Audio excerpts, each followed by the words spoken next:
housewife. Okay. Matuto pa sa Word of God. Yan. Okay. Sa ating, ano, from the Philippines, si Jeneline. Ayan. Pakita mo ka. Yan. Hello po, Jennifer po. College po na sa Thomas po ako.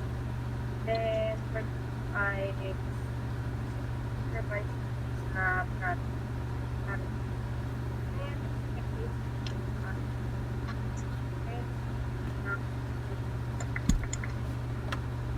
May hina ng boses niya, no?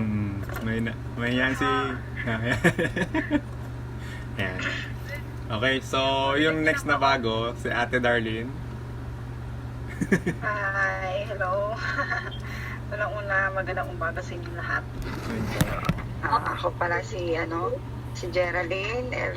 Pidas from Mindanao, Agusan del Sur. Siyempre, nagtatrabaho ako sa GP, company kami ni Josh. Tapos, ang expectation ko about dito sa Bible sharing is about may matutunan pa ako sa more matutunan pa sa Word of God. Yan lang. Yung araw-araw na kasi meron din ako kasi dito. Eto. Kaya lang matagal na to eh. Bigay sa akin to ng ng lola ng mga tata na pat ng tilipat. Kaya mas gusto kong Reza. Yun lang.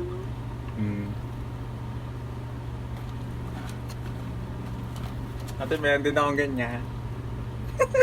Meron ka din. Hi guys!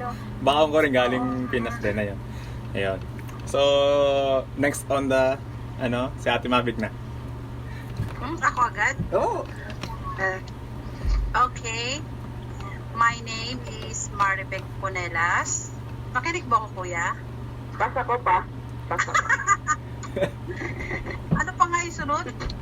Address. Saan sa Pinas?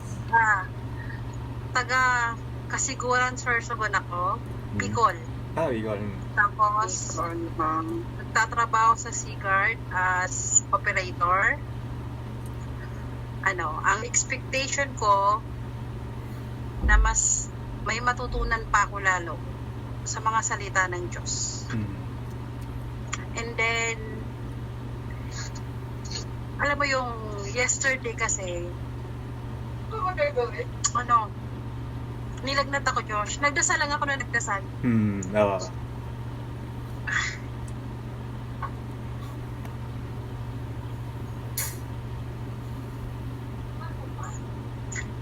Naiyak ako. Okay lang, te.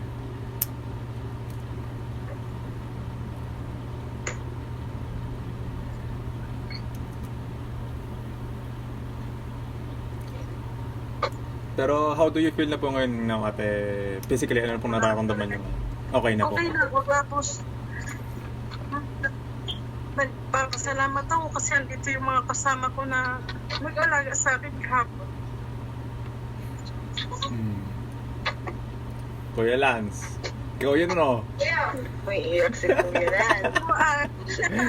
Napaka nila sa akin kahapon. Kaya, thankful ako na may mga karumit akong mababait. Tama na. Okay, Lance. Diretsuhin mo na. Diretso mo na. Kasama doon si Kuya, no? Siyempre. Kuya Lance, diretsuhin nyo na po ang momentum.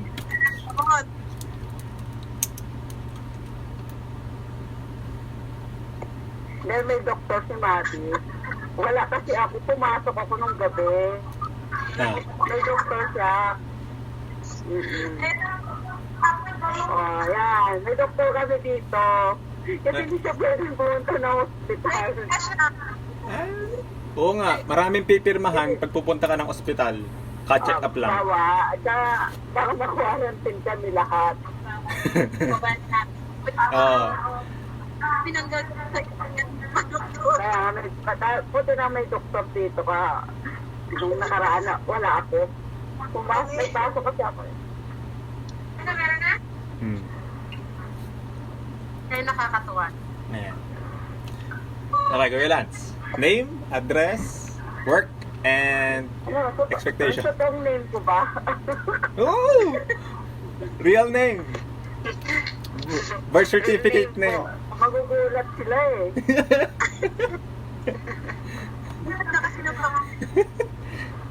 Oh. Lakas kasi ang lakas kasi ng cellphone na nabi kaya narinig ko. Parang dito ako sa bed ko. Oh. Ako pala si Charlotte Maniego. Ayan. Taga Remblon ako. Masiwang Remblon. Expectation ko sa Bali kasi gusto ko makinig at matuto ng mga saldado. Okay na. Catalina, habol na habol. Ikaw na ang kasunod. Sakto. Nakamute. Nakamit po pala kayo. Ate, papakilala tayo ng konti. Ate Lina, papakilala tayo ng konti. Name, saan sa Pinas, trabaho, ayan. And expectations sa group. Kasi meron po tayong mga bago ulit. Ayan. Tatlong bago natin ngayon, tatlo. Ay, nakimit pa rin po kayo, ate. Ate Lina. Ayan. Parang kilala ko siya karumit siya ni Reza. Oo. Si Levi. Diba doon Hindi, ka? kamukha lang. Oo. Support ka ka doon eh. Oo, hindi ka pa ako sa'yo, no? Oo. Ano? Sorry. Ben. Ate Lina, okay na ba? May audio na kaya? Pumunta tayo. Nakatago siya. Nahiya pa ako sa inyo eh. Hindi. Ate Lina, kayo na. Hindi rin ba tayo ni Ate Lina? Dali. Pakilala na ako? It's your turn. Ako po si Marina, call me Lina, from Panther, taga dito po sa Ansaydor. Taga Oriental Mindoro. Mindoro. Ote. Hindi ka na pala taga-global. Hindi na siya tayong global dorm. Lumipat sila ng dorm eh. Malayo na sila. Dito na ako sa Ansaydor. Wala na nagro-room check dito. Nag-temp ngayon na wala na. Oo, matik na daw, matik. Wala nang human temperature. Ayan. Pinakahuli si Aileen. Nasa si Aileen? Aileen? Lina, nasaan ka na? Tsaka si Heidi, hindi nag-join din. Kasama naman sa room. Akala ko tapos na. Kausap ko kasi sa bahay. Hindi pa. Umpisa pa kami. Umpisa pa lang. Pakilalanan pa lang. Buti nga nakahabol ako. Galit pa ako 9 months. Meron tayong from US, ha? Wow! Welcome! USA. Ayan. So parang may baka busy na Aileen o si Heidi. Ayan. Okay. So tayo po mag-umpisa na at ipong i-ready natin Bible. Buksan natin ngayon. Okay. Pag-umpisa po natin sa book or aklat po ng Proverbs or mga kawikaan sa ating po mga Bible or Bible app. Buksan po natin yung Proverbs chapter 4 verse 1 hanggang sa mga sumusunod. Okay. Or sa mga kawikaan. Chapter 4 verse 1 hanggang sa mga sumusunod. Ito pong babasahin ng sabay-sabay at pakikinggan. Wait lang. Robert. Proverbs or mga kawikaan sa Tagalog. Chapter 4. Then, Chapter 4. Mga kawikaan, chapter 4, verse 1 hanggang sa mga sumusunod po. Nahanap na po ng lahat. Hanapin na, okay na? Okay na. Tagal pa. Jeneline, okay na po? Sa Bible? Okay na. Pwedeng Ayan. Tagalog, Kaya Ate Darnie, okay na po? Ayan. Okay, so basahin ko po at pong pakinggan at sundan. Mga Kawikaan, chapter 4, verse 1. Dinggin ninyo, mga anak ko, ang turo ng Ama, at makinig kayo upang matuto ng kaunawaan. Sapagkat bibigyan ko kayo ng mabuting aral, huwag ninyong bayaan ang aking kautusan. Sapagkat ako'y anak sa aking Ama, malumanay at bugtong sa paningin ng aking ina. Verse 4, at tinuturuan niya ako at nagsabi sa akin, tigilan sa inyong puso ang aking mga salita, ingatan mo ang aking mga utos at mabuhay ka. Magtamo ka ng karunungan, magtamo ka ng kaunawaan. Huwag mong kalimutan ni himiwalay man sa mga salita ng aking bibig. Verse 6, huwag mo siyang pabayaan at iingatan ka niya. Ibigin mo siya at iingatan ka niya. Karunungan ay pinakapangulong bagay, kaya't kunin mo ang karunungan. Verse 8, iyong ibunyi siya at kaniyang itataas ka. Kaniyang dadalhin ka sa karangalan pagka iyong niyakap siya. Verse 9, siya ay magbibigay sa iyong ulo ng pugong ng biyaya.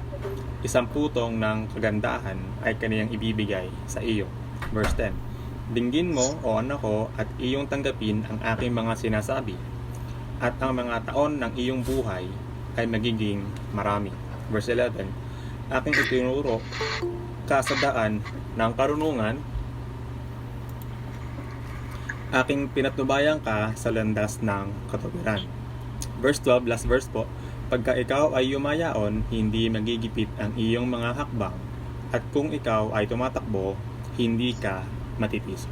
Ayan, tayo po magkaroon ng opening prayer.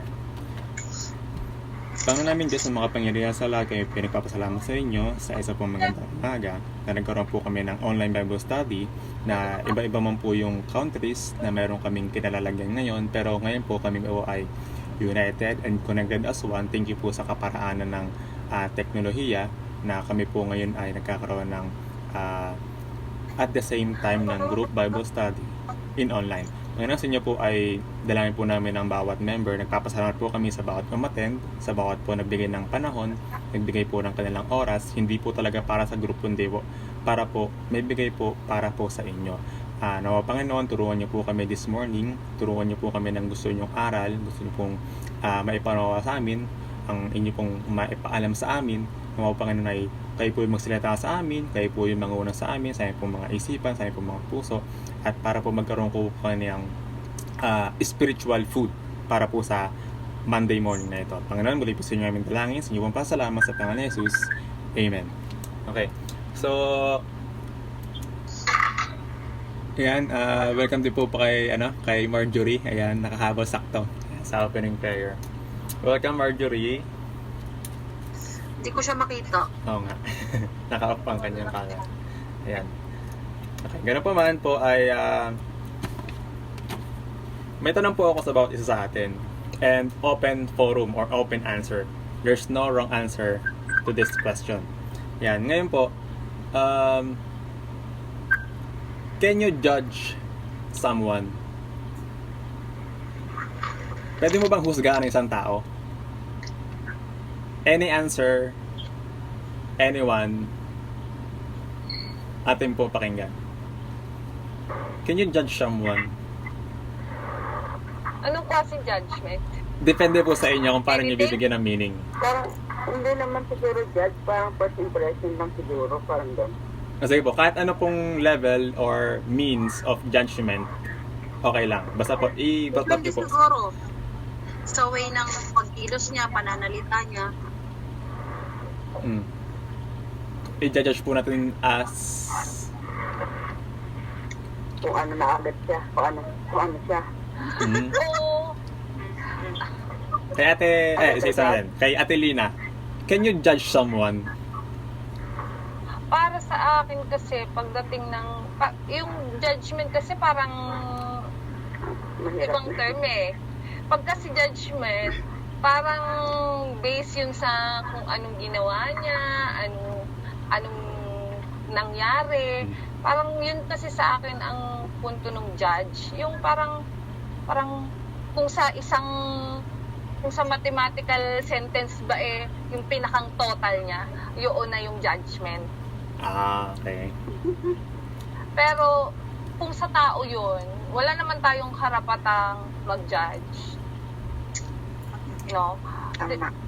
Kumbaga, kung paano siya makisama, naaano lang natin yun. Kumbaga, nasasabayan lang natin. Kumbaga, inuunawa natin. Pero wala tayong karapatan na i-judge na halimbawa, masungit siya. Ay, bakit siya masungit? Siguro ganito yan. Siguro matandang dalaga yan. Ganyan. Wala tayong ganon. Hindi dapat tayo mag-isip ng ganon. More on mas, sana tayo. Parang pag ako kasi, ang nangyayari sa akin pagka ganun, yung parang mas inintindi ko na na baka may pinagdadaanan siya, ganun. Pagka may mga kailangan ng on point na may mga pagkakataon na, di ba, parang ma-judge natin ang isang tao. Pero hindi mas iniisip ko na, intindihin ko na lang siya para hindi niya, katulad nung sa machine ko, pagka napapagalitan na ako, hindi niya naman ako naiintindihan, kinakagalitan niya ako. Banda lang, parang mas iniisip, mas inuunawa ako na lang na unawain siya kaysa maunawaan niya ako ba? Hindi niya ako maunawaan, sige siya na lang unawain ko ba? Parang ganun ba? Puro mag-adjust. Oo, ganun. Kasi parang hindi na ako masyadong ma-stress ba? Hindi niya ako maintindihan. Sige na nga, ako na nga nang-iintindi sa kanya. Gano'n. Ayan. So, all the way to United States, ano pong sagot?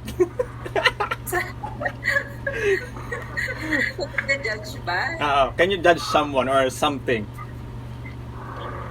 Anything?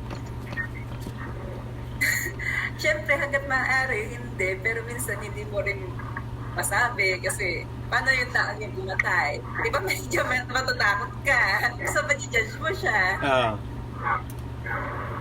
Pero hanggat maaari, wag naman intindihin natin sila. Ayan. Okay, so from Philippines, si Jenelyn. Can we judge someone or can you judge someone or something? Nakamute po Kasi yata? Ayan, sige. hirap ako sa decision making kasi. Pag mga judgment, hirap talaga ako dyan. Ayan. Kay Jenelyn, can you judge someone? Can you share your thoughts or ano pa sagot mo para doon? Can I judge someone? Oo. Yes. Depende. Makasalanan ng patay. Naranasan ko na siguro na kunyari may bagong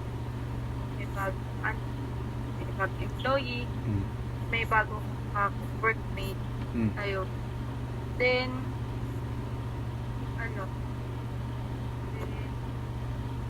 parang yung paano sa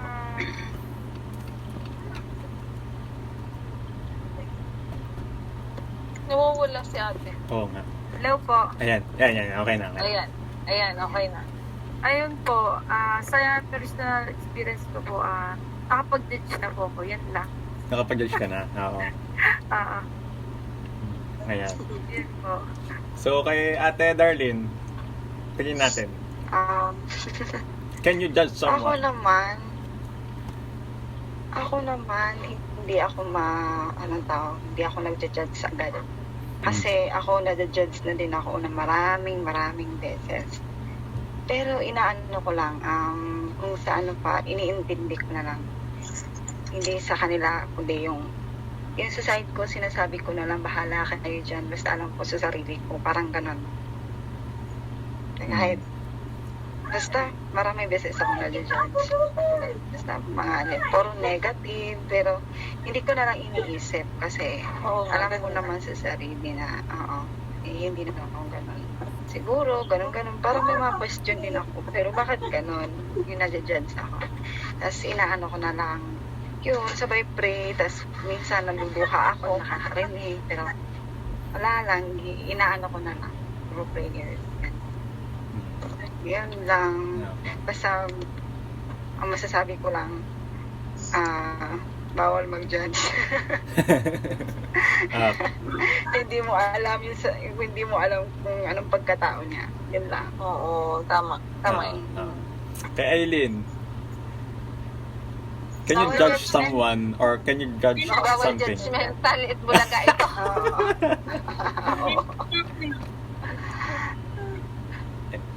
Bawal judgmental. Sa akin, minsan kasi nakakapag-judge tayo. The way Hindi naman tinatawag maiwasan yun. niya, the way sa tao. Pero kung meron siyang nagkagawa sa'yo, syempre, dun ka na rin mag-judge gawa ng ugali. Diba? Walang perfect day. Kumbaga, ganito yung trato.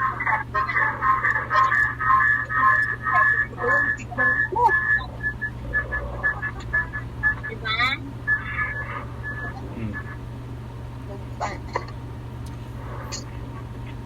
Nag- Pipilita ko kaya Parang nag-i-echo sila. Oo nga, kaya ano, layo yung isang phone, isang device. Ayan. Kay Kuya Lance, tingin niyo ba, ano pong sagot doon? Can you judge Alam mo na someone yun. or judge something? Pinagdaanan ko na eh.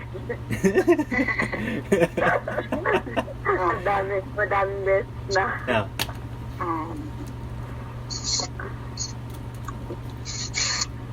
Hindi naman may iwasan talaga na makakapag-judge ka. O kaya, di ba, yun yung sinasabi, parang first impression na rin doon sa isang tao eh. Mhm. Di ba? Lalo pag nakasalamuha mo na, di ba? Talagang makakapag-bitaw ka ng salita. O sasabihin sa sarili mo, ganun pala siya. O, Hmm. di ba? Ayan. O kaya pag may ginawa na sa iyo tao, talaga, Pwede na. Yun na. Okay, kaya Ate Mavic. Ate Mavic, ano pong answer niyo dyan? Ako? Oo. Pwede mo. Tingin ko nga doon, salbahe. Kaya nga, kasi sinalbahe nga ako eh. Hmm. Parang kilala ko yun. Experience mo. Diba? Maganda naman ang trato mo, salbahiin ka. Eh di, tingin mo sa kanya, salbahe siya. Hmm. Pag may ginawa sa'yo. Oo. Na-experience mo eh. Ginawa niya sa'yo eh. Kaya nga. Hmm. Yan. Si ano po? Si Miss Marjorie. Nandiyan po ba si Miss Marjorie? Hello Ayan. po. Ay, Ayun. Ayun. ayan. From the Marjorie Philippines din po Jeff. siya. Ayan. Marjorie. Kaya lang, picture lang eh. Ito pa, may humabol pang isa si Kuya Jeff. Ayan. Miss Marjorie, ano po ang sagot niyo doon? Can you judge someone or can you judge something? Bit, mag-laptop ka na, Bit. Bilang tao po, Hmm. definitely may sasagot ko. Siyempre, natural na mapag-judge ka. Hmm. Kasi lahat naman, lalo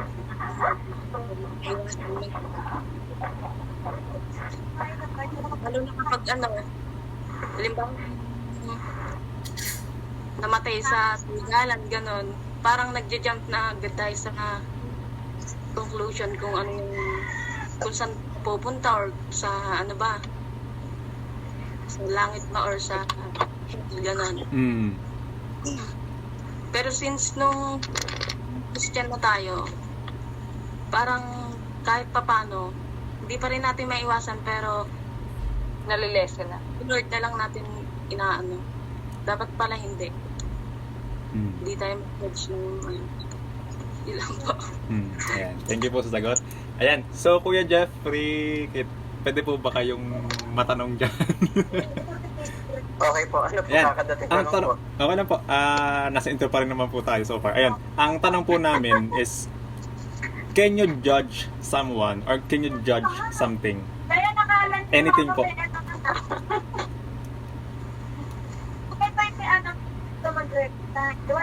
Hello po. Ayan. Kuya. Okay po? Hindi na po yung tanong. Ano po tanong po? Ang tanong po natin ay, can you judge someone or can you judge something? Anything po na sagot ay okay lang. Sige pa. Okay, court. Yeah, Jeff. Ano ba yung...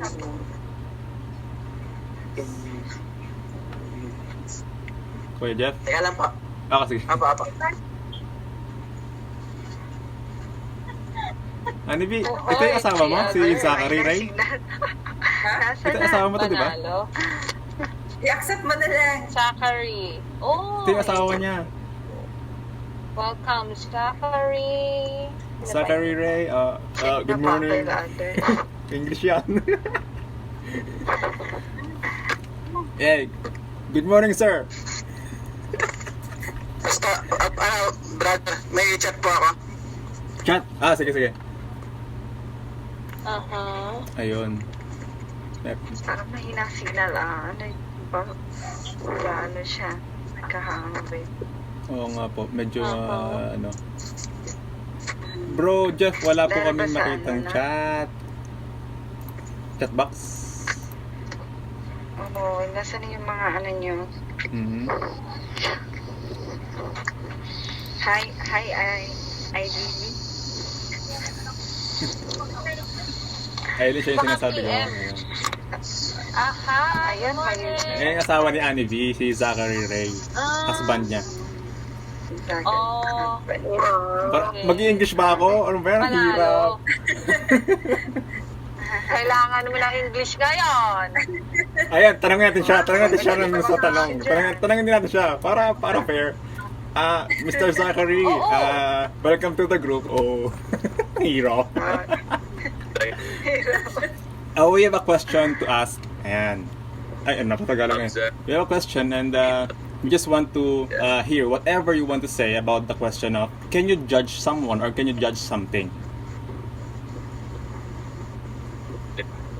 What term? Uh, General? in anything you may wanna apply it. No split. I mean, not interview, that's good mentals. But that's in a work setting. But I say I judge. Like say, Wala siya. like for instance, order sandals and a robe everywhere. He didn't wear some fine suit or some fine garment at any occasion. He was harder. He lived the life of death. Oh, my bad. Sorry. Here, I'll bring it closer. I'd say in a job interview, would be a time you would judge someone's, like, maybe credentialing. Like, if you're applying for a bank, you want a person that's worked in a bank, not worked in, like, a marina or on a boat. Now, if you come to, as a person, and you see, oh, look at him. He doesn't have, like, the latest trend, or he doesn't have the best clothes or the best anything. That doesn't mean you shouldn't judge them. They could be just saving money, or they could be Yung green? doing X, Y, and Z. So, Kay ano short, ata yun? Kay Ate Lorena? oh my bad. In Ay, short, barasan na brass na certain green? aspects Ayan, you can ay, judge ayan. people, but it's only based on education or qualification experience when it comes to jobs. In terms of an everyday person, no, never judge a book by its cover. Ay. That's right. Sino kausap ng foreigner? Okay, thank you, sir. Sabi na yung pag-a-apply ng work. Ayan. Yes. Oo. Joshua. Joshua, Hindi ka Aileen. Sir, can you understand some Tagalog? Not quite. Yung asawa na lang niya mag-translate si Ma'am Annie V. Ayan niyo siya. Ako nakakaintindi konting Tagalog. Oh! Very good. Hello niya. God. Alam niyo na ha. Konting Tagalog Oh. Kala nyo. Okay, konti talaga. Okay, so diretso po tayo. Si ate, Okay. oh. Ngayon po, ang pagiging, sabi nga, bawal ng judgmental. Ayan. Only God can judge me. Nakita nyo naman yung mga ganong phrases, yung mga ganong quotation. Minsan mga nakatato pa sa likod, sa kakatawan. Ayun, tingnan natin, ating i-define what does the Bible says about judging. Yan, so yung topic natin ngayon, judgment or paghusga. Yan, so let's have a deeper view about the word judgment according to the Bible. Okay, so open po natin yung ating Bible sa book of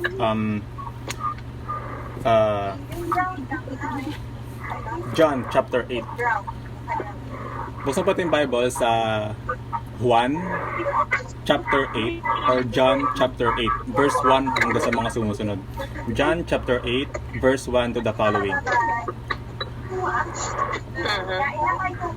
John or Juan chapter 8 verse 1 to the following.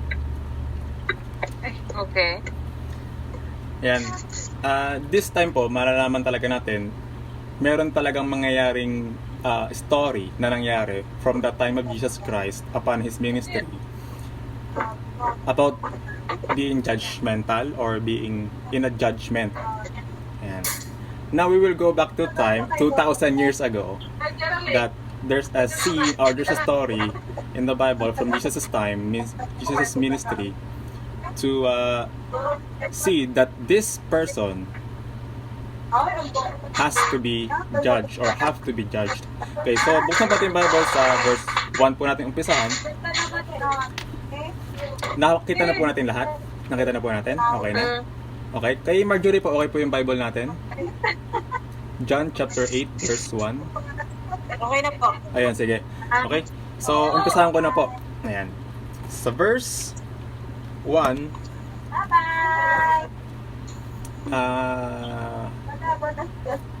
pa-mute po muna tayo ng audio natin. Mute. Mute ko po muna kayo, ha. Ayan.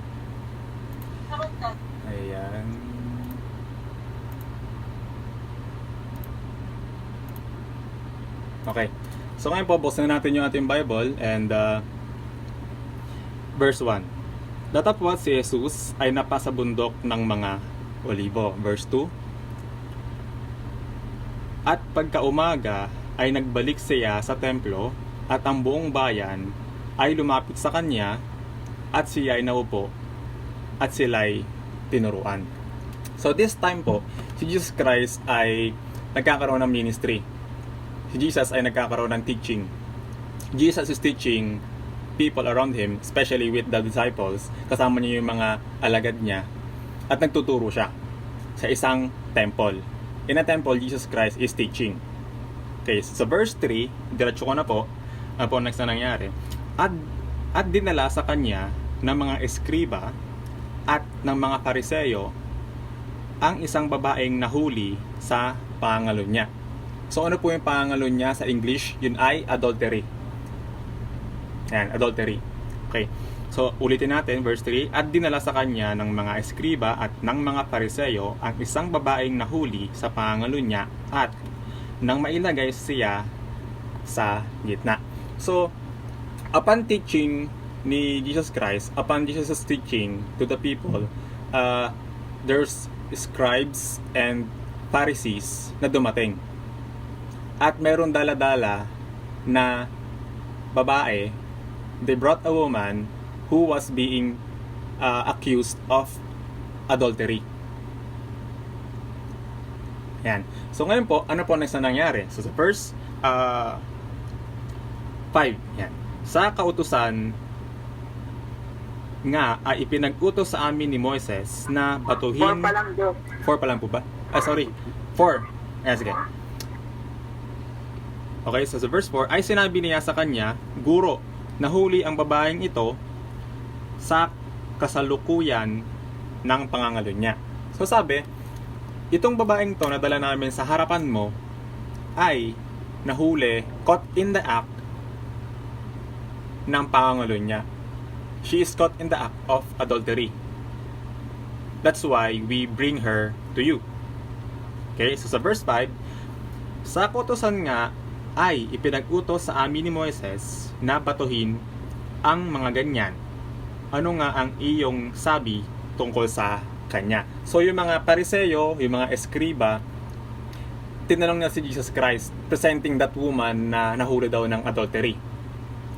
Okay, so sabi ng mga scribes kay Jesus Christ, Jesus, itong si babaeng to, nahuli ng pangalo niya ng adultery, caught in the act, sa law of Moses, in the law of Moses, if you are committing adultery, you will be stoned to death. Babatuhin ka hanggang mamatay ka. Ganun ang punishment 2,000 years ago, or more than 2,000 years ago, kasi from the time of Moses, mas matagal yun. Okay, na batuhin hanggang mamatay yung gumawa ng ganong kasalanan. Kung maiisip natin talaga, matindi talaga yung punishment dati ng mga kasalanan. Kapag nagnakaw ka, pabatuhin ka hanggang mamatay ka. Ngayon, kapag nahuli ka na ikaw ay nag-adultery, nangangalunya ka, babatuhin ka hanggang mamatay ka.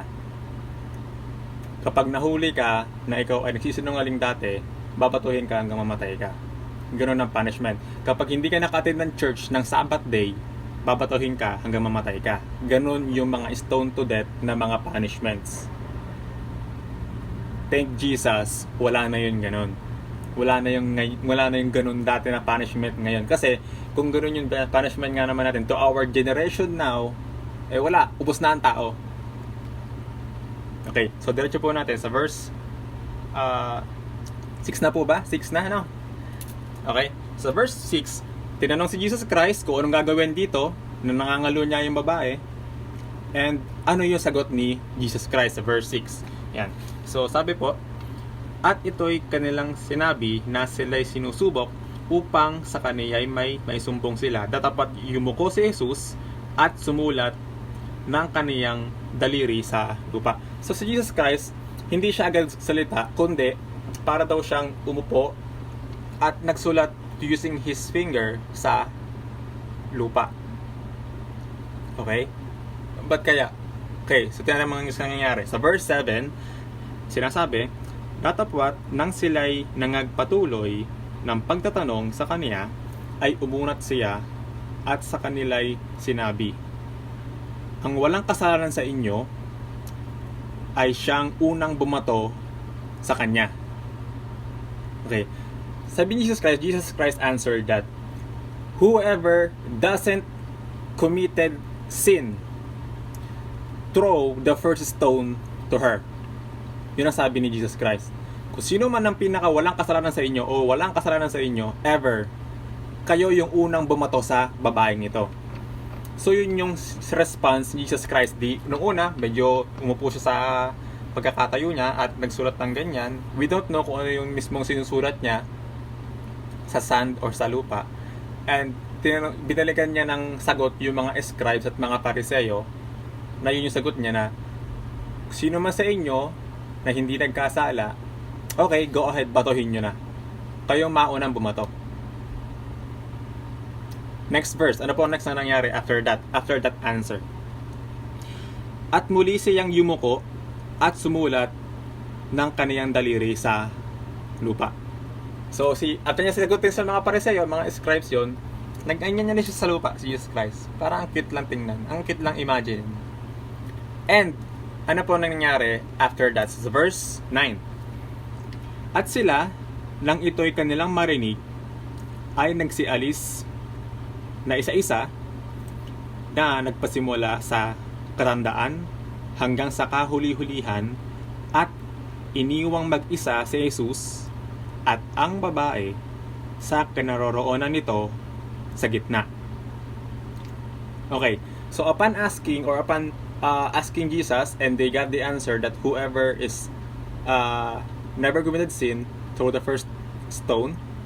Yet they left the place one by one by one by one, and until si Jesus Christ na lang and yung babaeng adulterous ang natira sa lugar. nag-alisan lahat. Even yung Pariseo, even yung mga scribes, even yung ibang audience o yung mga kasamang tao nung mga Pariseo. Naiwanan. Silang dalawa na lang doon, naiwanan. Ibig sabihin, walang bumato. Walang ni isa na bumato sa babae ng pinaka-punishment niya sa pagiging adulterous. Okay, so verse 10, ano po next na nangyari? At umunat si Jesus, as sa kaniya'y sinabi, babae, saan sila nangaroroon? Saan na sila? Where are they? Parang, ano nangyari? Nasaan na yung mga tao? Okay? Tinatanong niya yung babae ngayon. Wala bagang taong humatol sa iyo? Ayan, sabi niya, di ba? Gusto ko nilang batuhin to your death kasi adulterous ka daw. Nasaan na sila? Ba't walang nag-cast or walang bumato sa'yo kahit isa? Nasaan na yung mga yun? Okay? So sa verse 11, sumagot yung babae. At sinabi niya, wala sino man. Yan. Wala sino man, Panginoon. Yan. At sinabi ni Jesus, ako man ay hindi hahatol sa iyo. Humayo ka ng iyong lakad. Mula ngayon, huwag ka nang magkasala. Ayan. So, there's a judgment na nangyari po dito. Ayan. There's a judgment happened in this scenario. In this story with Jesus Christ. Na yung mga Pariseo o yung mga eskriba, they were accusing this lady, this woman, that she is guilty of adultery, and they want to stone her or give it to their own hands the verdict of killing her as her punishment. Yan. So gusto nilang ilagay sa kanila nilang kamay yung pagiging hukom or pagiging judge na they will sentence this girl, this lady, this woman to death. Yan. Pero si Jesus Christ, kung mapapansin nyo, sinabi niya, neither I will not judge you. Bakit? Ngayon, si Jesus Christ, alam niya talaga ang totoo. Kung yung babaeng yon ay nagkasala o hindi ng adultery.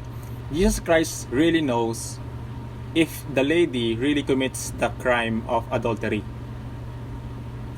But neither Jesus said to her, neither I will not judge you.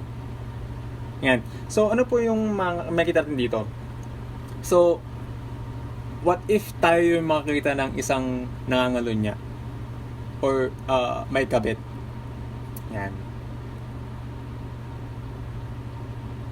You can say na, paano yan? Nahuli ko, nagko-commit talaga nung adultery.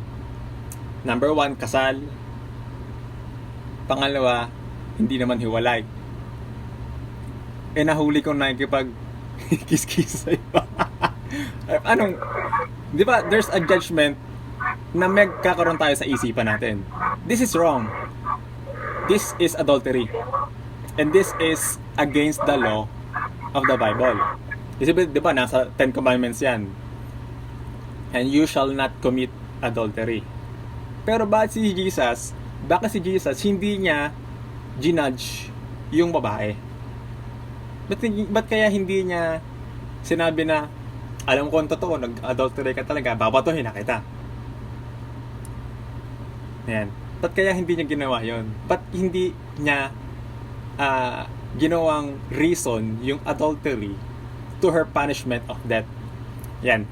Number 1 reason, upon Jesus Christ's arrival, okay, si Jesus Christ, iba na at mabaguhin na yung law of the Bible. Babaguhin niya na yung standards ng forgiveness and sin. Tulad niyan, ngayon ba in Christianity time, babatuhin ba yung nahuli or napatunayan na nangangalunya yung isang tao? Kaso na. Hindi, di ba? Hindi na. Tulpo na tulpo. Kahit natulpo, di ba? May video, may picture, caught in the act. Mm. Babatuhin ba? Hindi. Kasi, it means, yung mga binago ni Jesus Christ to implement the law ay dala-dala natin sa panahon natin hanggang ngayon. Okay? So ngayon po, panyari, pag nagnakaw ka, nahuli ka nagnakaw ka, babatuhin ka ba? Hindi. Ngayon, pag nagkaroon ka ng kasalanan, dati, nung panahon ni Moises, long before Jesus Christ ay dumating, para matubos ang kasalanan mo, di ba, mag-aalay ka ng baka, ng kambing, ng sheep. Iaalay mo yung dugo nun sa altar ng Diyos. At susunugin mo yung laman. Di ba? Ginagawa pa ba ngayon yun para mapatawad sa kasalanan natin? Hindi na. Ayan. Yun na yung mga nabago, na-revised, na standards ng law about forgiveness sa ating buhay. Ayan. Ngayon, back to the topic. Judgment.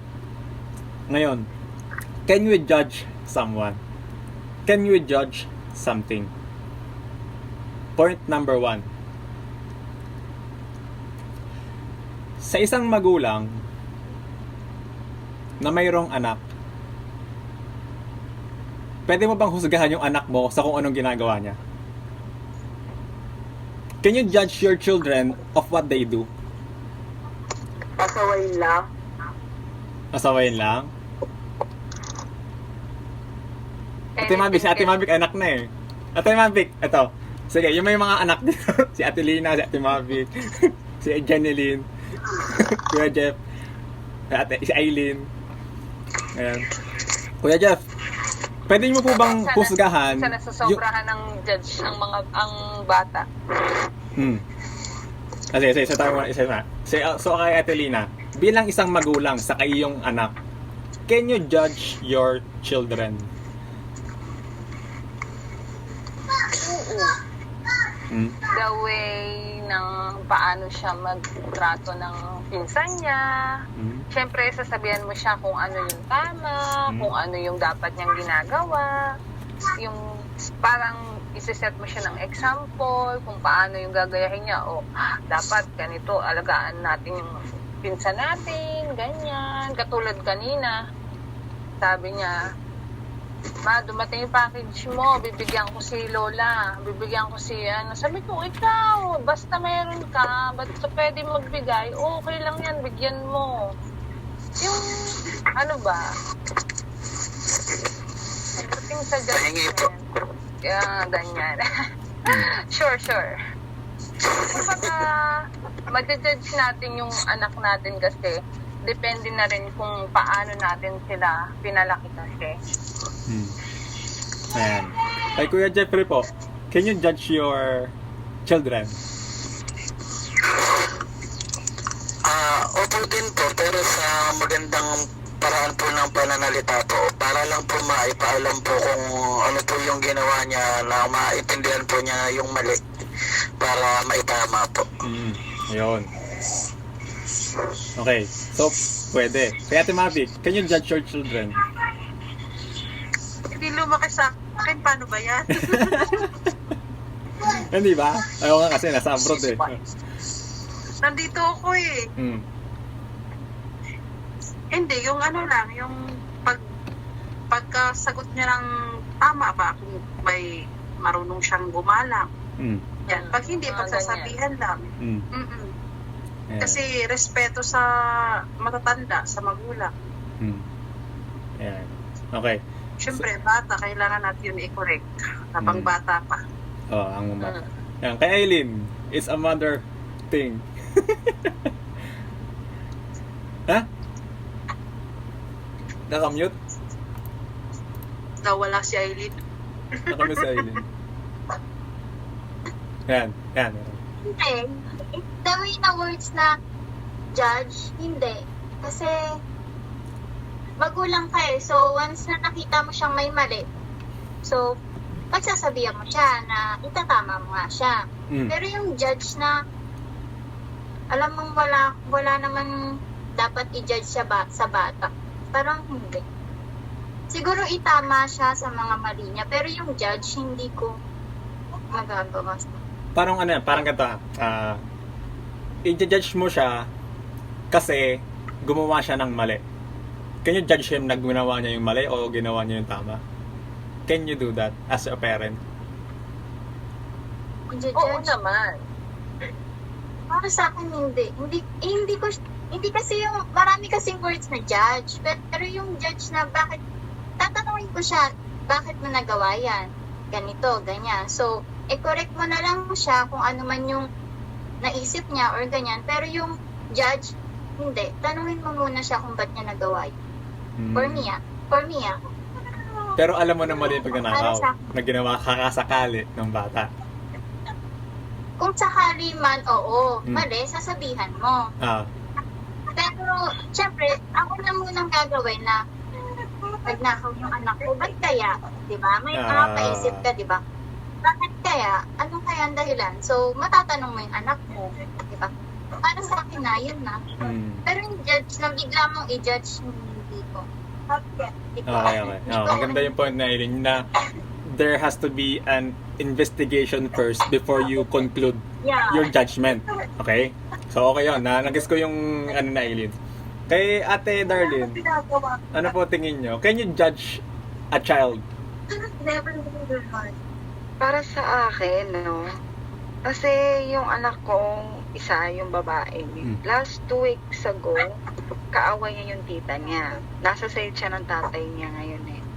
Kasi yung isa, yung lalaki ko, yung isang anak ko, nasa kapila na sa amin. Tuwing weekend na sila nagsasama. Last 2 weeks ago, yung babae, kaaway niya yung tita niya. Tapos tinanong ko kung bakit siya pinapagalitan ng tita niya. Kasi nag-judge yung tita niya na paano ko daw pinalaki siya. Yun, nagalit siya kasi alam niya mismo kung paano ko siya pinalaki. Sabi ng tita niya, paano ka pa pinalaki ng mami mo? Ganon, bakit sobrang pangit na ugali ng anak ko? Kasi pag pinapagalitan siya, nag-ano din siya, alam mo yung nagpuputak din siya. Kaya tinanong ko yung anak, bakit ka pinagalitan ng tita mo? Ano bang ginawa? Kasi hindi pwedeng pagalitan ko rin siya kasi ano ko rin yung side niya kung bakit siya nag-ganon. Kasi hindi daw siya nakugas ng plato, ganon. Maaga pa daw, napuputak na daw yung tita niya. So nagalit siya. Kasi, bakit, sabi ko, ginuhusan niya daw ng tubig yung tita niya. Kung bakit mo ginawa yun? Kasi daw, napahiya daw siya sa mga kapitbahay. Kasi pinagsasabi daw doon na, ay, ang ano mo, tawag doon sa ano doon, walang ano daw, wala daw modo, walang ganon. So napahiya siya. Sa galit niya, binuhusan niya ng tubig. Sabi ko, bakit mo ginawa yun? Mali yun, sabi ko. Kahit anong sabihin ng tita mo, wag mong gawin yun. Paano kasi ganon. Basta bawal yun, hindi pwede yun. Kung magaganon man siya, ganon lang. Pasok sa dito, sa kabilang tinga, ganon lang, huwag ka na sumagot kasi mas nakakatanda yun. Alam mo na ugali yun. Sabi ko, kung ikaw naman mas bata, ikaw na lang umitindi sa ugali niya, sabi ko sa kanya. Kaya ang inaano ko sa anak ko lagi, kasi yun talaga yung problema ko talaga sa kanya, yung sumasagot talaga siya. Hindi naman sumasagot sa akin yung anak ko. Yun lang ang naano ko. Hindi ko siya ginadyasaga. Siguro yung ugali ng anak mo, nakikita niya kasi sa ugali ng tita niya, kaya naa-adapt tita niya. Oo, naa-adapt niya. Yun yung sinasabi niya sa akin. Hindi sa paligid niya, sila yung nagbabantay, so hindi kasalanan. Oo, yung naa-adapt ginadjudge din ako na tita niya. Sa side ng tatay niya, ginadjudge ako, paano ko pa daw pinalaki yung mga anak ko? Bakit ganun? Hindi naman sumasagot yung mga anak ko sa akin. Kahit konting ganun lang ng mata ko, natatakot na nga sa akin kasi alam nila paano ko sila pinalaki. Hindi sila sumasagot sa akin. Pinapalo ko man sila, pero tinatanong ko rin. Yung tita nga niya, sabi ko, kasi parang depressed yata yung tita kasi wala ng pera, parang gano'n na. Galing abroad, pag uwi wala ng pera. Parang na-depressed na yung tita niya kasi. Truth. Nagkasakit yung anak niya, almost, basta malaki daw yung gastos, almost 300,000 daw yung nagastos, kasi wala ng pera. Sabi ko na lang sa anak ko, huwag mo nang pansinin si tita, kung magdadadak yan, na umiwas ka. Basta huwag ka nang sumagot, parang hindi lumaki yung problema, at hindi ako madamay dito. Sabi ko na lang. Yun. Yun lang yung naano ko sa anak ko. Hindi ganun yung anak ko. Parang, naano lang kasi, hindi ko pwedeng ma-judge kasi hindi ko alam din yung anong pinagsimulan nila sa away nila. Ganyan lang, sinasabi ko lang sa kanya na wag na lang sumagot, wag na lang ulitin yun. Kaya yung lumaki yung problema kasi binuhusan niya tubig, galit na galit Oo. yung tita. Ayan. Kay Anna B. Yun na. Kay Anna B, can you judge your pamangkin or kapatid in any way na you can answer? Nakamute ka po. Nakamute ka, Anna B. Wala tayong marinig. Ako, nakamute si Anna B. Nakamute yata. Anna B, nakamute ka.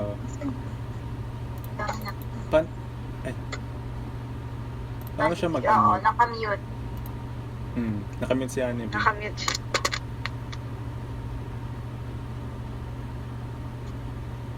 Honeybee! Anna B, nakamute ka. Ano mo muna? I-unmute mo muna.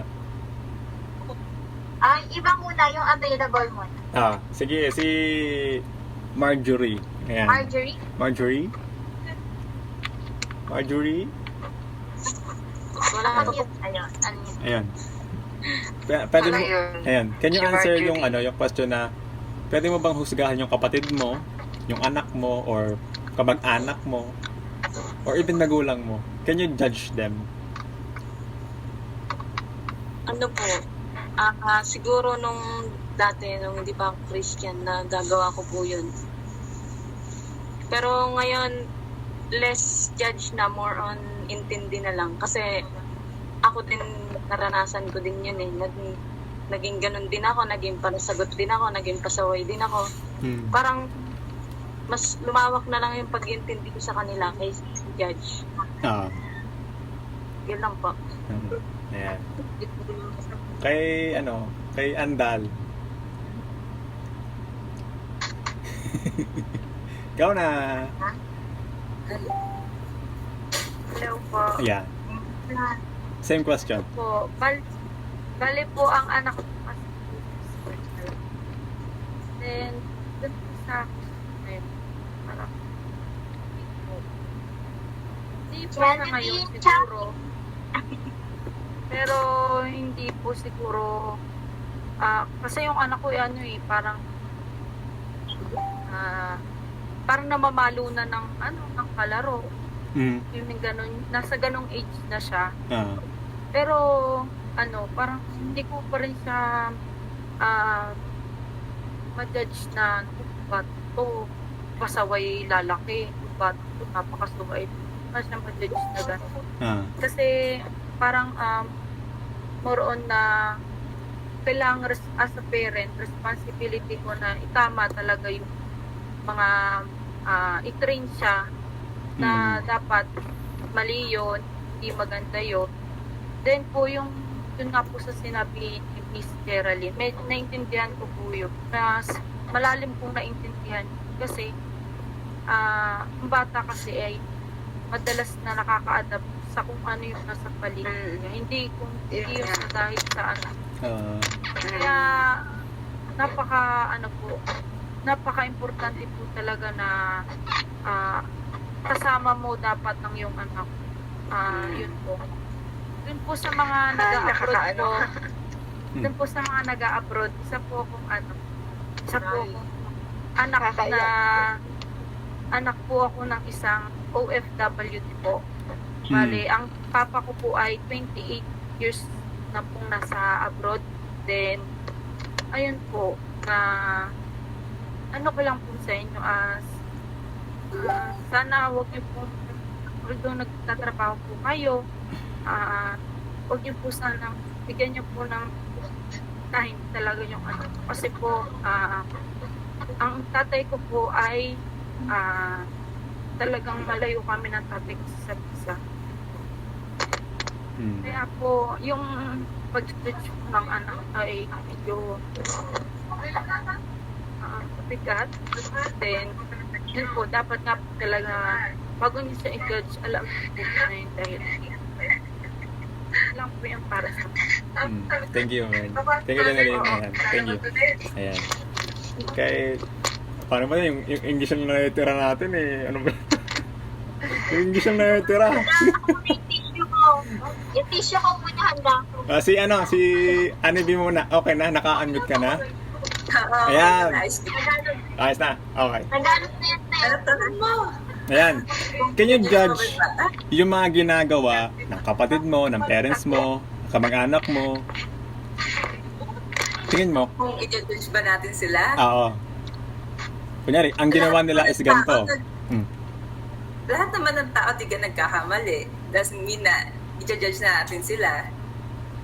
Kasi tao lang sila. Pero nasa kanila yung kung anong gagawin nila pagkatapos nilang magkamali. Itatama ba nila o gagawin ulit nila? So doon mo sila ma-judge. Pero dapat itatama mo pa rin. Pwede bang itulungan mo kaming i-translate yung tanong kay asawa Kaya mo? mo yan, Jowa, ikaw pa ba?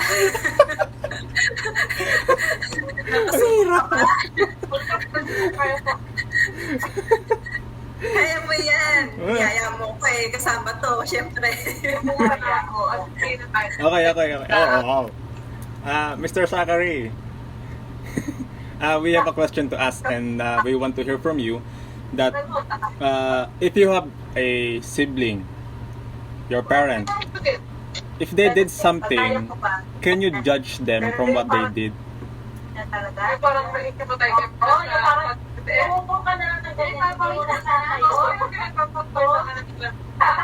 I wouldn't. Just let my parents handle that. Like, say my sister broke like a vase, I wouldn't judge her for it, but my parents might, so that's on them.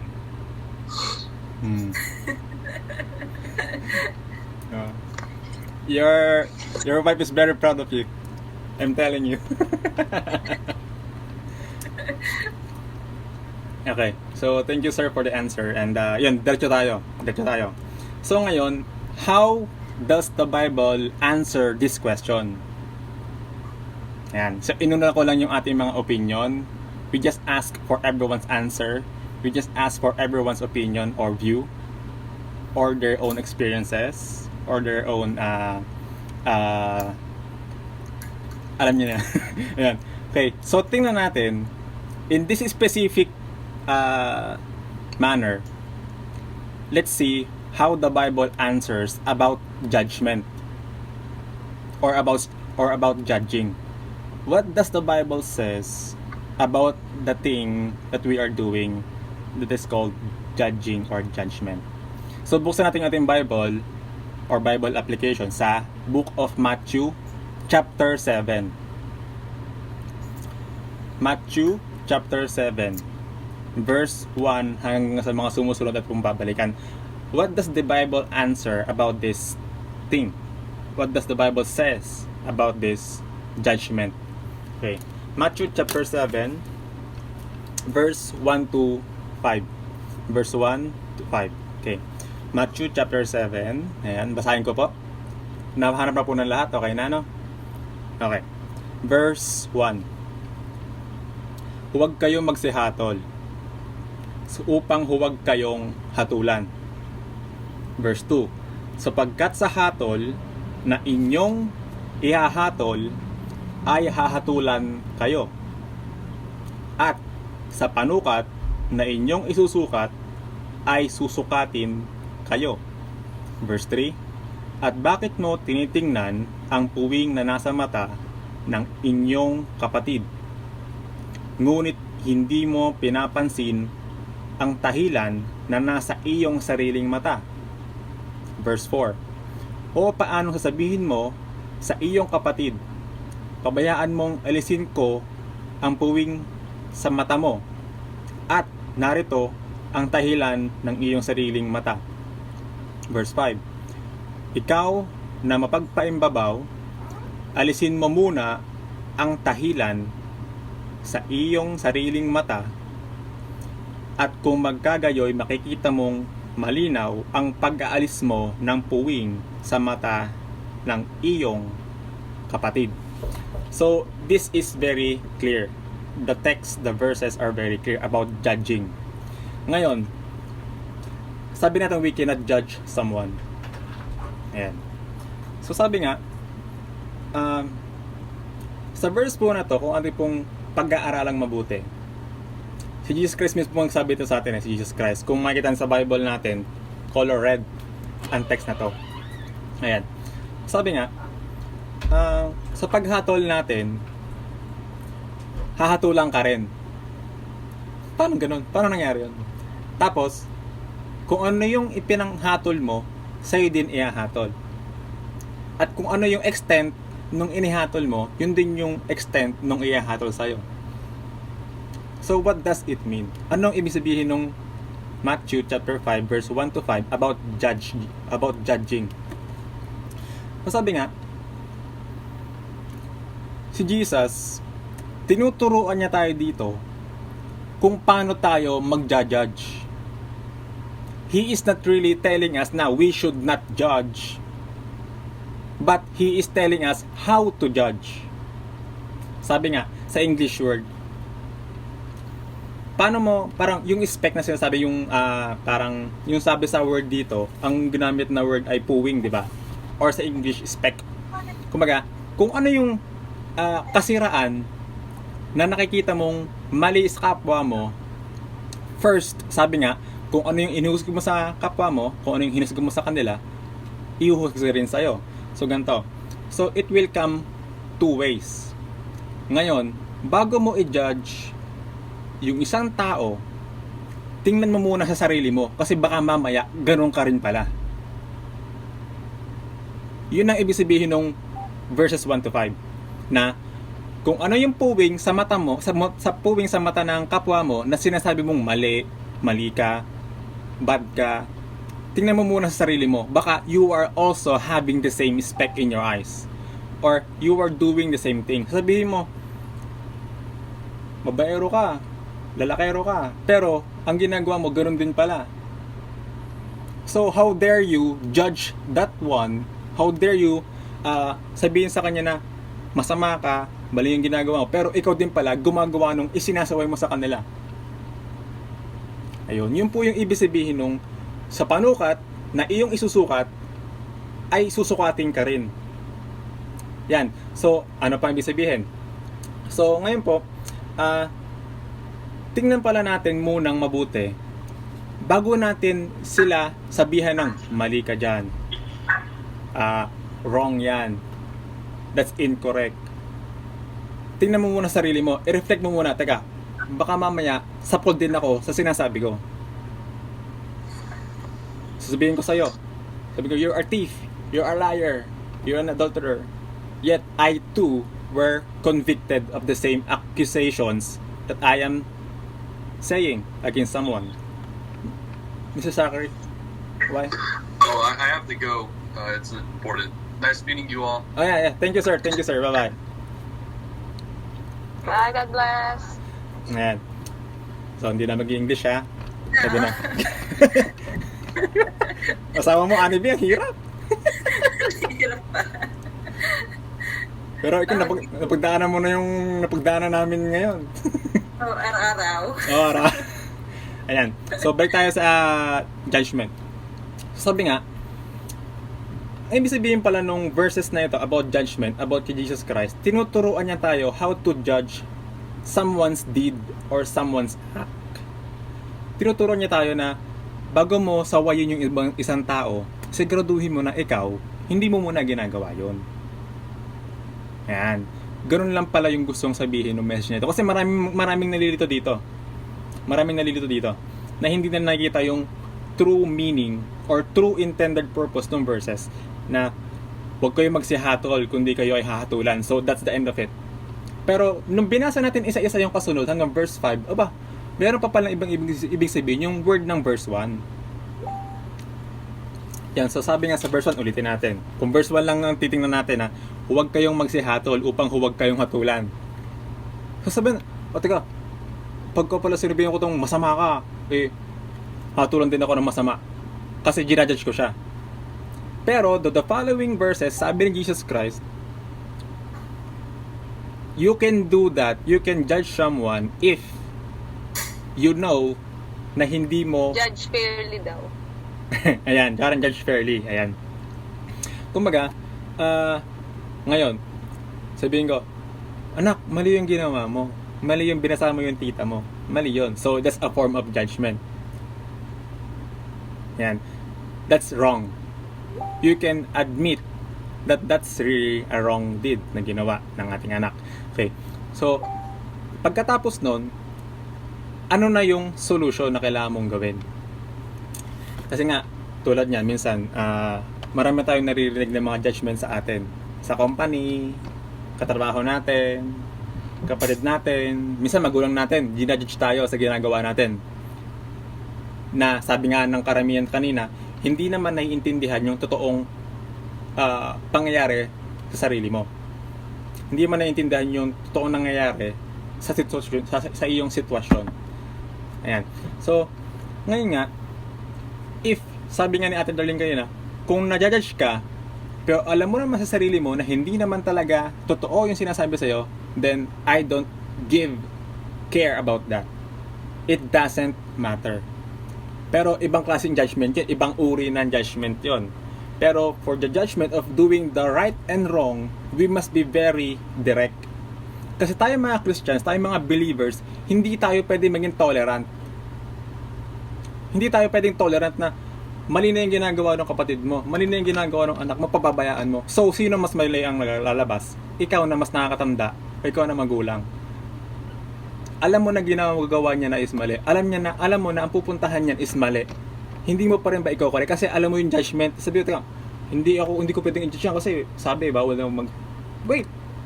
Si Jesus Christ, kung maalala natin, marami siyang sinaway sa panahon ng siya ay nagmi-ministry. Even mga church leaders, sinasaway niya. Minsan, paano niya sinasaway yung mga Pariseo, even mga apostol. Even nga si Peter, nakatikim ng saway kay Jesus Christ na malupit eh. Babasahin ko po sa inyo para maganda. Nasa na yung verse na yun? So, si Jesus Christ, nagkakaroon siya ng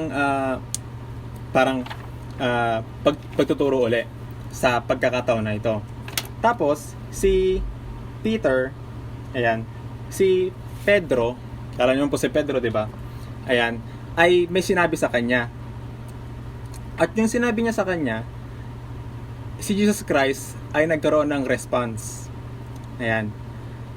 And ito po yung sinasabi. Ayan, sa nasaan ba yung verse na yun? Ayan, sa Matthew chapter 16, babasahin ko na lang po, isang verse lang naman po ito. Matthew chapter 16 verse 23. Ayan. Ang kausap dito ni Jesus Christ, si Apostle Peter ha. Sabi niya, datapat lumingon siya at sinabi kay Pedro, lumagay ka sa likuran ko, Satanas. Ikaw ay tisod sa akin sapagkat hindi mo pinag-iisip ang mga bagay ng Diyos kundi ang bagay ng mga tao. He is addressing this to Peter ha. Isipin niyo si Jesus Christ, tinawag niya si Peter, apostol niya ng Satanas. Yan parang don't get me wrong ha, hindi naman talaga niya ibig sabihin, pero sa pagsaway niya kay Pedro, na sabi niya, yung iniisip mo kasi, yung mindset mo kasi, in this situation, thinking ng mga tao, hindi yung thinking ng Diyos. Kaya niya sinabi na sa Satanas yung iniisip mo. Yun ang ibig sabihin. Kaya tinawag niya na Satanas, parang Satanas ka, ganyan. Tapos, minsan, yung mga Pharisees or mga Pariseo, tinawag niya ng mga hipokrito. Kung natatandaan nyo, you hypocrites, sabi niya. Ayan, kung maalala nyo po, na bilang mga Christian, bilang mga believers, bilang mga mas nakakaroon ng pag-intindi or pagkakaroon ng oras to study what the Bible is saying, we must know how to judge correctly. Ayan. So, knowing now the verses na dapat pala, bago ako mag-judge, I must be sure na hindi ako ganon. So, in that case, you can be able to judge na, ay, mali ito, Brad. Mali ito, sis. Tigilan mo na yan, mali. Kasi ang dulo nito, kapahamakan mo rin. At kaya ko sinasabi to kasi para sa'yo din. Kasi ayaw kitang mapahamak sa huli. So, sabi nga nung kanina, say it properly naman. Baka naman sabihin nyo ng, uy, demonyo ka, ginagawa mo yan. Uy, impyerno ka na kasi ginagawa mo yan. Hindi ba masakit yun? Kasi number one, masakit ang katotohanan. Masakit ang katotohanan. Kaya tayo mga believer, dapat we must be very careful din kung paano natin i-deliver sa gusto nating sawayin or itama yung pag-correct natin sa kanila. Yan, hindi pwedeng basta upak ng mga salita na gusto natin, murahin mo. Teka, parang Christ-like ba yun na paraan to correct someone? Hindi. Ayan. So, iiwanan ko po yung itong acronym na to. Ayan, about judgment. So, 4 letters, 1 word. Sabi ay read. Ayan. Before making a judgment, consider read. R-E-A-D. Parang basa. Pagbabasa or read. Ayan. So, yung read, ginawan po natin ng acronym. Read. Ano yung R? Realize. Realize. Before you judge, you must realize first. And then E. So first is realize. E is evaluate. Paano bang evaluate? Ano sa Tagalog yung evaluate? Suriin. Analyze. Okay? So, realize, evaluate, A, admit, tanggapin, admit. D, as in read, ay demonstrate. Yan. Realize, evaluate, pangatlo, admit, pangapat is demonstrate. Ayan. So, before you judge someone, or before you judge something, isipin mo munang mabuti. Munang i-realize. I-realize mo muna sa sarili mo. Sabi, teka, ano bang ginagawa ko? Or ano ba mangyayari kapag sinaway ko to? Ano ba yung nangyayari sa sitwasyon? I must think first before I act. O sabi nga, think before you click. Yan, parang, I must see first or I must investigate. Nga, papasok na yung evaluate. Nga, parang investigate or evaluate. Yan. Titingnan ko kung ano yung mga areas, kung ano yung meron sa pangyayari na to. Evaluate the situation. So, first, realize the situation. Pangalawa, evaluate the situation and admit the situation. So, teka, okay, na-realize mo na evaluate mo na, ngayon, admit mo na. Baka mamaya, ay, ako rin pala sa pool. At teka, pag hindi naman, okay, I must correct this thing. I must correct this situation. Pang-apat, sa demonstrate, execute mo na. Demonstrate mo na. Pakita mo na. Na syempre, sa sarili mo rin, dapat hindi ka makitaan ng ganong pagkakamali. Ayan. So sabi nga, read. Before you judge, read. Before you judge, read. Before you judge, read. Before you judge, read. Ayan. So, yun po yung lesson natin ngayon na hopefully, by God's name, ay nagkaroon tayo ng knowledge about the word judgment. Ayan. Kasi po, ngayon, we can judge way too easily. Pero, para palang sinasaway natin ang isang salamin na tayo o nasa harapan. We are just being hypocrites to pagkaganon. Na sasabihin ko na sa mga ugali niya, mataray siya, sinungaling siya, pero ako pala, ganoon din. So mahirap na maging judgmental ka sa ganung bagay. Nagkaroon ka rin pala. You're also convicted. Yan, so this time, nawa po, nagdagan yung ating knowledge. Ayan. Kung ano man po yung tanong, ano po yung suggestion, ano po yung gusto nyong i-share or idagdag pa, open po ang table. Yan. Anyone po, gusto pa mag-add? Nakamute po kayong lahat ha. Anything to add Kasi po? tatanungin kita, Ha? paano yung pagbatas ng tao na hatulan sila ng kamatayan, pero sa Bible bawal? Hmm. Anong tama, anong mali? Hmm. Ayan. Parang pagka merong death penalty. Oo. Hmm. Oh. Alam mo, ang isang Christian country, May Walang- death penalty naman sa Bible, di ba? meron before the time of Jesus Christ. Hmm. Yan. Ngayon, nagdo-dominate sa isang bansa. Kapag ang dominant sa isang bansa ay Christianity, walang death penalty. Pero kapag hindi Christianity ang dominant sa isang country, nagkakaroon ng death penalty. China, Korea, mga komunista yan. So, Pati Arab. ayan, UAE. Sila sa kay Allah. Kay Allah, kapag nagkamali ka, there's no chance. Patay ka kagad. Di ba mga Christians nga? Ayan. Ugot-ulo. Ayan. So, kapag ka talagang ang nagdo-dominate sa isang country ay hindi sa totoong Diyos, kasi yun nga, sabi nilang mga naga-UAE, yan. Diyos daw yun para sa Diyos. Pero ang Diyos na mapagmahal at totoong mapagbigay at mapagpatawad, hindi dapat kinikita lang buhay ng isang tao. They must be given a chance as long as they live. Kaya nga sa Pinas, hindi maipasa ang death penalty.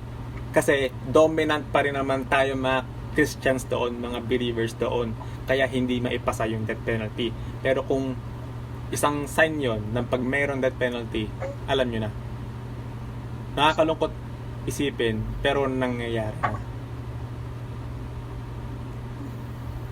Ano pa po ang question? Sige, isa pa. Sige. Paano pagtrabaho? Kailangan mong punta ng polis, kailangan nilang pumatay, o sundalo, asawa ko sundalo, pero non-combat naman yun. Pero yung mga kasama niya, yung pantry, paano pag pumatay, i-judge mo ba sila? Kahit nagde-defend lang naman sila? Ayun, kagaya nga nung kay Mr. Mo. Kasi yung Army, yung asawa ni Annie B. Yan, US Army siya. Parang hindi naman. Ayan. Ito ang, ako, hindi ko, kay Atelina. Para sa akin hindi kasi 'di ba? Meron tayong 'di ba ang sabi naman sa Bible is ang Lord nag-set yan ng mga 'di ba ang sabi niya sumunod kayo sa leaders. 'Di ba nag-ano naman siya ng dapat sundin niyo yung mga leaders na siya din naman yung nagbigay ng mga katungkulan ng mga leaders natin, 'di ba? Siya yung kumbaga, halimbawa, itong presidente na to, siya ang nagtakda dyan na maging presidente yan. So, yung wisdom niya dun sa president, andun kasi yun. So, kung di ba, ang sabi naman dyan, katulad ganon, di ba, ang sabi, kung ang buhay mo ay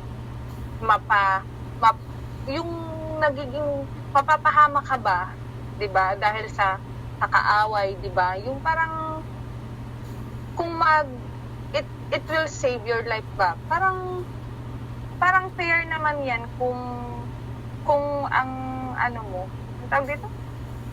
Depend upon naman yan sa sitwasyon kasi, para sa akin. Hindi siya, kasi may law naman tayo eh. Ang Lord na ang nakakaalam niyan sa base, halimbawa, sundalo ka, nakapatay ka. Ang Lord ang nakakaalam niyan kung anong dahilan, bakit siya sa pagbaril mo sa kanya, namatay siya. So, ang judgment ng nakapatay, nasa Lord na yan, hindi sa tao. Hindi siya, kumbaga ako, ay, sundalo yan, sigurado nakapatay na yan. No, hindi ganoon. Kasi, ako, personally, ang tito ko kasi sundalo din, ang tita ko, police. Oh. Ibig sabihin ba nun, pwede na silang pumatay? Okay lang. Hindi, nasa ano yan, nasa Lord pa rin kung anong judgment sa isang taong nakapatay, nasa Lord yan, wala sa atin. Ayan, for me to add. Ayan, kay Ate Lina. Ayan. Alam mo yung movie na Hacksaw Ridge? Napanood ko yun lang eh. Hacksaw Ridge. Napanood ko na yun. Yan. Kung hindi nyo pa napanood, Hacksaw Ridge. True to life yon. Na isang sundalo na Christian, devoted Christian, na siya lang ang first ever soldier na walang dalang baril in the middle of war. Napakaganda ng message. Ngayon, napanood mo na yun, Annie? Oo, naalala ko na. Ayan. Sabadista yun eh. Adventist yun. Yun. Ganun pa man. Ganito. Long time ago, kung alam niyo po yung kay Hitler, alam niyo kung ilang milyon ang napatay ni Hitler na mga Christians or believers? Dami. Hindi sure kung ilan, pero madami, sure. Kasi ano yun, di ba? Anti-believer siya. Yun yung sinasabing the Holocaust. Ayan. Millions of Christians ang pinagpapatay ng army or grupo na yun. They don't believe in God. Ayan. Kaya May namilig na ata. ha? May humihilig na ba?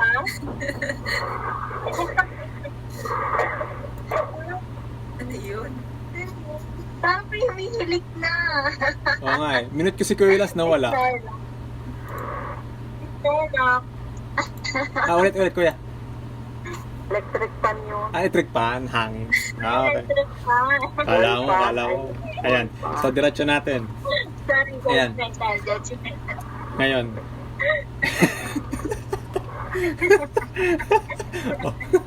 Nag-judge ka na agad. Okay, so, ganito. Diretso natin. In the Call of Duty, ayan. Kung ikaw naman ang maalanganin or malalagay ka sa alanganin, you must defend yourself. Number 1 factor yon. Ngayon, how about yung mga talagang dinedeploy para talaga makipagbakbakan? Yun. Iba rin ng kaso nun. Sabihin natin na sabi nga ni Telina, mag-follow tayo sa ating government. That means, yung presidente ng Pilipinas, ang commander-in-chief ng mga sundalo at mga pulis. Yan. Ngayon, bakit ba kinakailangan makipagsagupa sila? Kasi they were terrorizing the country. They were trying to destroy the government. They were trying to corrupt the system. And to stop those kind of deeds na mga terrorists, we must eliminate them. We want them to surrender. But they resist. But they keep on insisting their terrorizing acts. So we have left no choice but to do this to you. Number 1, you don't believe in God. Ano ba mga nakakalaban misa ng US?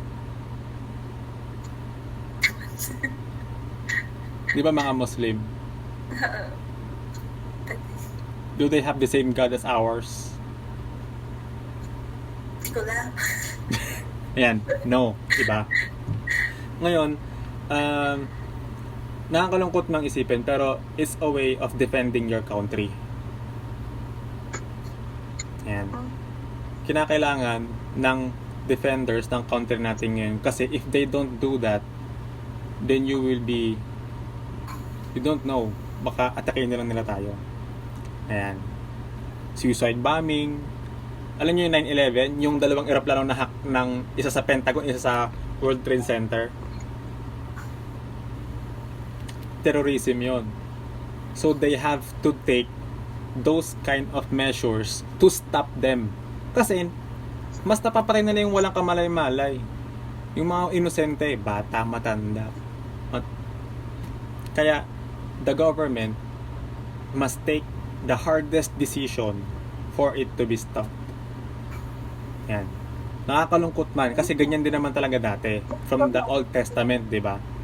Sinakop ng mga Israelita by killing them all, by slaying them all. Mga Moabita, mga Pilisteo, iba't ibang bansa. Ayan. After nila lang, di ba, after nilang mapalaya sa Egypt ng bondage, di ba, unang nilang sinakop, Jericho. In the wall of Jericho. Unbelievers lahat yon. Pero God let it happen for His purposes to happen. Ayan. For more, ayan, talaga. Hindi na kasi mawawala talaga yon. Kasi from history itself, nagkaroon na talaga ng ganoon. Nakakalungkot kasi kailangan pumatay bago ma-achieve ang peace. Kaso lang, it goes on and on and on. Kasi nga, there's sin. May kasalanan kasi talaga. Kasalanan pa rin talaga ang nagiging root ng lahat ng gante. Na it goes years, time to time. Nakakalungkot lang. Meron pa? Anong?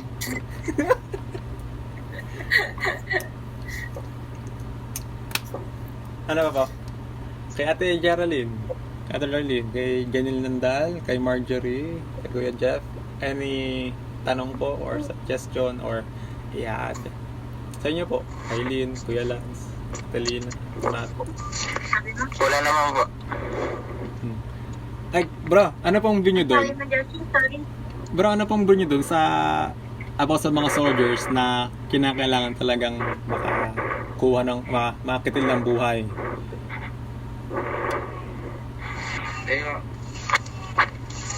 Ano lang po? Tawag po kasi ng tungkulin yun kaya hindi naman po siguro masama kung ipagtanggol nila ang sarili nila at kung ano yung pinaniniwalaan nila.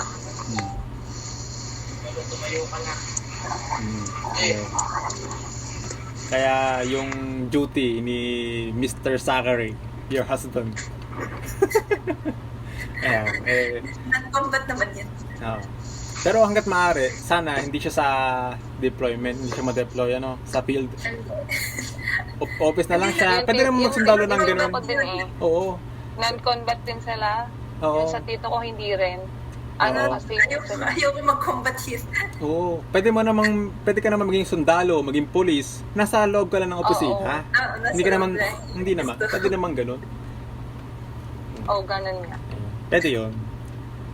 Ayan. Para sa mga Christians, yun ang paalala. Hanggat maaari, okay, pwede ka mag-police, pwede ka mag-sundalo, pero as much as possible, iwas ka sa linya ng barilan. Iwas ka. Iiwas mo sila. Opisina lang tayo. Opisina ka lang. Opisina tayo sa guard lang tayo sa presidente, ganyan. Ganun ka. Tago-tago lang. Ano ka lang. SG ka lang, SG. Okay po. Anything to ask and to add? Wala naman. Ayan. So, gusto ko po sanang pagkaroon na tayo ng closing song tuloy. Closing prayer. Ayan. Ayan, closing prayer. Ayan. So, samahan niyo po ako. Tayo po magkaroon na ng closing song. Closing prayer. Ayan.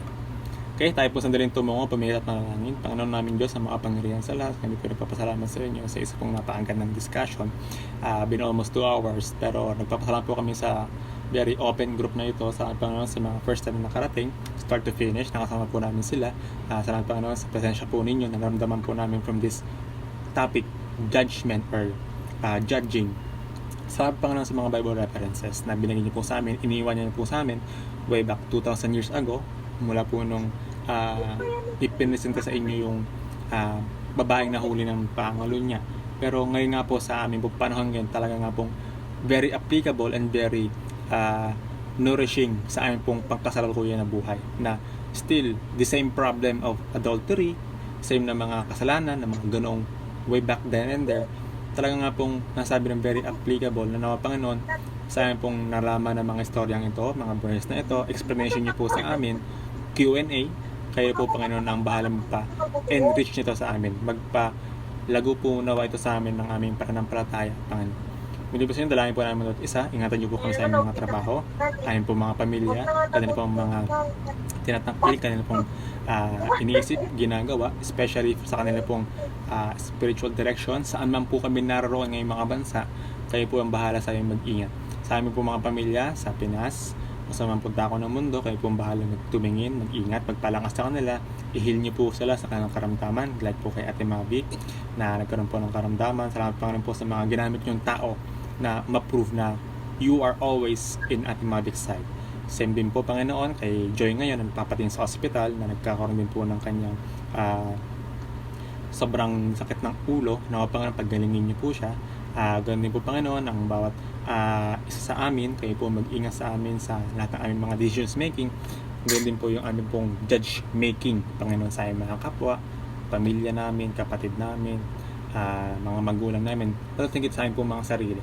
May we present ourselves na Panginoon na worthy sa inyo pong judgment, na malinaw ang aming pong intention na read Panginoon, na realize, evaluate, admit, and demonstrate. Panginoon, tulungan niyo po kami to portray this in our life. Kayo po ibigay sa amin ng success bilang mga matagumpay na mga believers ninyo, mga matagumpay na mga Christians. Panginoon, muli po sa inyo ang dalangin. Sa inyo ba salamat sa pangalan ni Jesus. Amen. Okay, thank you po. Picture muna. Picture muna, souvenir. Kaya na mag-picture. Open nga po ng camera. Okay lang. Wala na yung iba. Ngayon, Kuya Jeff nandiyan na. Si Janeline niya, picture lang, souvenir. Kay Ate Marjorie, kay Ate Darlene, souvenir. Wait lang. Si Ate Darlene, nantayan na si Ate Darlene. Tsaka si Marjorie. Tingin na ako eh. Ayun, Marjorie. Nakita ko rin si Marjorie. Ayan. Si Ate Darlene. Picture mo ng picture. Darlene, wala ka na. Okay na yan. Wala si Ate Darlene, okay lang. Okay, sige. 1, 2, 3. Okay. So, sige po. Maraming salamat po sa inyong pag-attend. God bless you po lahat. Bye-bye. Bless you all. Bless you. Pakanta na, Jowa.